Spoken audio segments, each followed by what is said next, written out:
my life and my political position as Deputy CM. If I have to lose everything, including my life and my political position as Deputy CM and this political power, I am ready to let it go.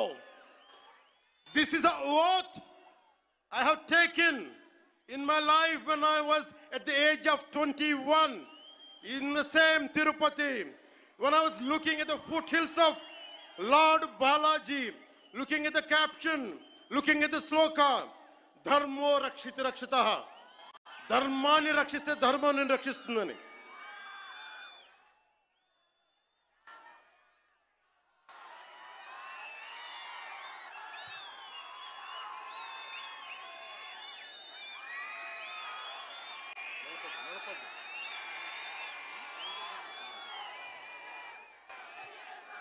ఇక్కడున్న మీ అందరికీ తెలుసు, నేను ధర్మం పట్టుకుని నిలబడ్డాను ఇన్ని సంవత్సరాలు.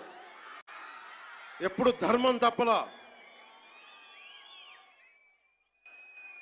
ఇదే సభలు చేసేటప్పుడు నమాజ్ వినిపిస్తే ఆపేసి నా గౌరవాన్ని ప్రకటించిన వాడిని. ఒకటి కాదు, రెండు కాదు, అనేక పర్యాయాలు.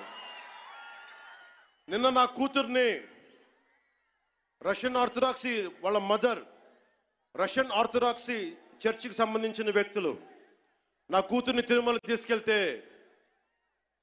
అది నేను ఇంట్లో పూజలు చేసినా కానీ ఇక్కడికి వచ్చి నేను నా చిత్తశుద్ధి చూపించాను. నా కూతురి చేత డిక్లరేషన్ ఇప్పించాను. నేను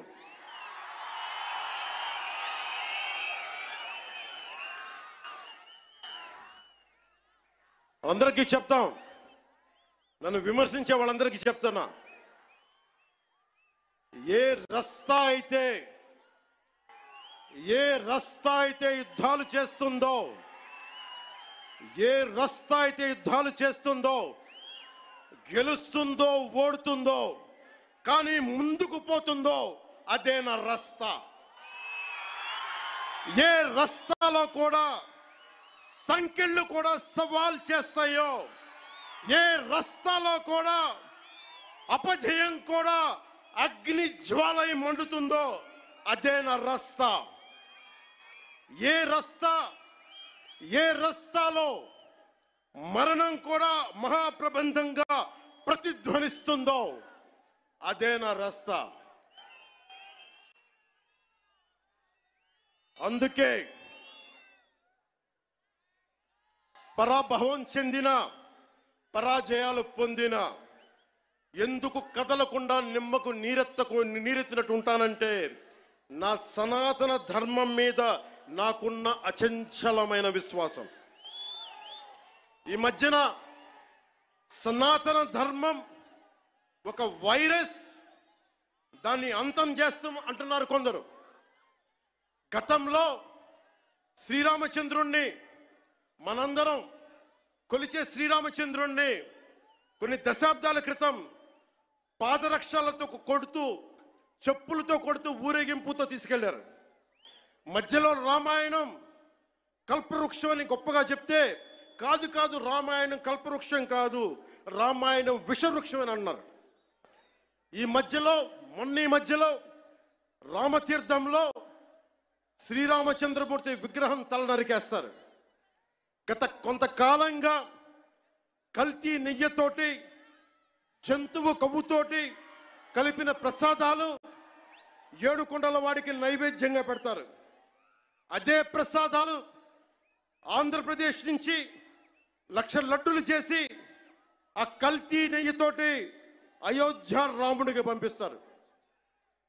దేశ ప్రతిపక్ష నాయకుడు Ayodhya రామాలయాన్ని ప్రారంభోత్సవాన్ని notch Gaana సభగా చెప్తారాయన.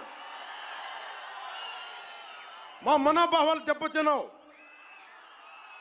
The honorable opposition leader Sri Rahul Gandhi says Ayodhya ceremony, when he compares to it as a Nachigan Sabha, none of the Sanatani Hindus should not get hurt. We have to be happy about it. And you want the votes of all the Sanatani Hindus to get into the power, to be a political leader, to be in the position.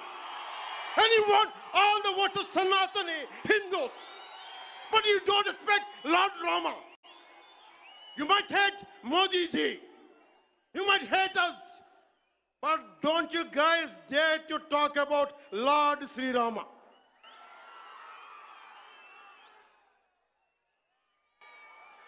మన హిందువులుగా మనం బాధపడకూడదు.